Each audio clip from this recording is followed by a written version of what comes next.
Hello everyone, welcome to my channel. तो मेरी तरफ से आप सभी को शिवरात्रि के महापर्व की बहुत बहुत हार्दिक शुभकामनाएं। और 2 दिन से कोई वीडियो नहीं बनाया था क्योंकि थोड़ा बिजी थे, स्टिचिंग का काम आ गया था ये शिवरात्रि के चक्कर में, तो इसलिए हम वीडियो नहीं बना पाए। तो आज मैं जो वीडियो बनाने वाली हूँ वो इस चीज़ पे है क्योंकि अब वेदर बिल्कुल चेंज हो चुका है और हमें अपनी शॉप में क्या चेंजेस करने हैं या फिर कुछ नया काम अगर सीज़न के अकॉर्डिंग करना है तो हम वो क्या काम कर सकते हैं ऐसा। तो देखिए, गर्मी तो आ रही है, मौसम चेंज हो रहा है। हाँ, तो वेदर चेंज हो रहा है तो हमें क्या करना है। कुछ लोग तो कह रहे हैं कि गर्मी में हम ऐसा क्या रखें, पर गर्मी आने से पहले फेस्टिवल भी आ रहे हैं, जैसे होली आ रही है, नवरात्रे आ रहे हैं। तो उसमें क्या कर सकते हैं, हम होली का सामान ला सकते हैं और नवरात्रि का सामान लाके बाहर अपनी शॉप के बाहर स्टॉल लगा सकते हैं। उसमें कई सारी चीज़ें ऐसी हो जाती हैं। अब एक्चुअली हमारे साथ क्या सिचुएशन है कि मैं हूँ सिंगल यहाँ पर शॉप संभालने के लिए, और होली का जो सामान होता है उसमें अगर आप देखें तो जेंट्स लोग ज़्यादातर ये काम कर रहे होते हैं, और मेरी शॉप जो प्रॉपर है वो कॉस्मेटिक की है। तो उसमें कलर वगैरह का जो काम होता है उसमें क्या होता है कि बाहर गंदगी बहुत फैलती है और फिर हर तरीके के लोग आते हैं। और आप अगर कॉस्मेटिक की शॉप खोल के बैठे हैं और आपके साथ हस्बैंड है, मतलब जेंट्स आपके साथ हैं, तो आप ये चीज़ आराम से कर सकते हैं। या फिर भाई आपके वहाँ का एरिया जिस टाइप का है या लोग किस तरीके का आते हैं, क्योंकि होली का त्यौहार जो होता है उस पर लोग ड्रिंक करके ज़्यादा निकलते हैं। तो मैं अपना पर्सनली बताऊं, मुझे होली थोड़ी कम पसंद है, तो इस वजह से मैं होली को छोड़ के बाकी सब त्योहारों पर सीजनेबल जो सामान होता है त्योहारों का वो मैं लेकर आती हूँ। क्या पता इस बार मतलब प्लानिंग अगर हो तो मेरे हस्बैंड को बोलूँ मैं, अगर वो करेंगे तो वो ही शॉप खोलेंगे, वही 2-3 दिन बैठेंगे बाहर, मैं नहीं बैठूंगी। क्योंकि उसमें क्या होता है ना, पूरा समय दो और फिर हर तरह के, अब जैसे हम बाकी राखी का करते हैं, दिवाली का करते हैं, तो ये जो त्योहार होते हैं इसमें ऐसा नहीं होता कि कोई ड्रिंक करके घूम रहा है या फिर कोई गलत हमसे बोल देगा, सारी चीज़ें हो जाती हैं।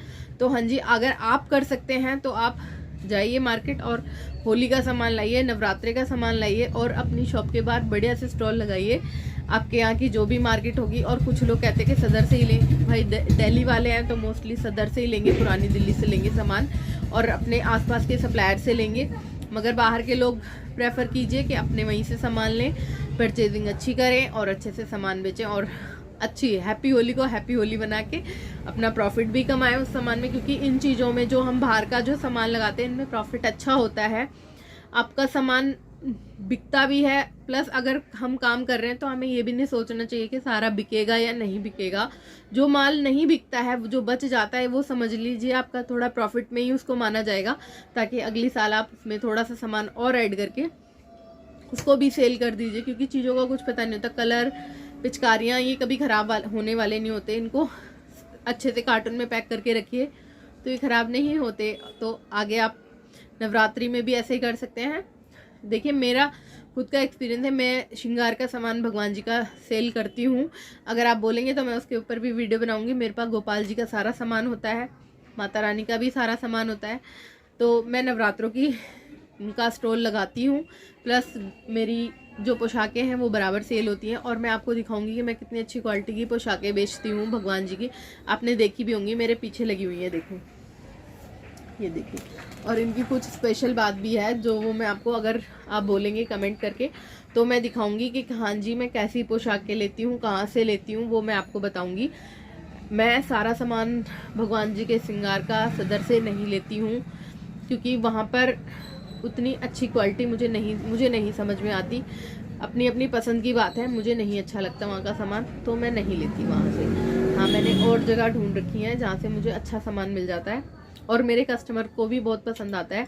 आपको मैं शेयर करूँगी नवरात्रि का सामान।